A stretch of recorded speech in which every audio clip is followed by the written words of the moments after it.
Final testing and sealing ng mga automated counting machine, mahigpit pong binabantayan ng COMELEC. Brigada Katrina Honson, ibrigada mo! Brigada! Live report!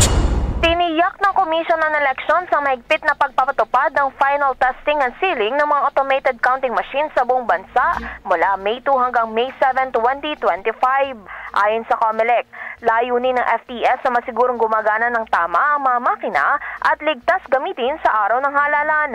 Sa proseso ng FTS, binubura ang 10 test booths upang hindi ito maipadala bilang totoong boto. Tinitingnan din ang kalidad at detalye ng mga bolota upang masigurong ito ay tugma sa presinto. Bukod dito, sinisiyasat din ang storage devices gaya ng SD at USB upang masigurong tama ang bilang at ligtas ang pagkakaimbak ng mga boto. Paalala naman ng ahensya na kung may masirang makina ay agad itong papalitan mula sa naka-standby na unit sa mga lokal na opisina.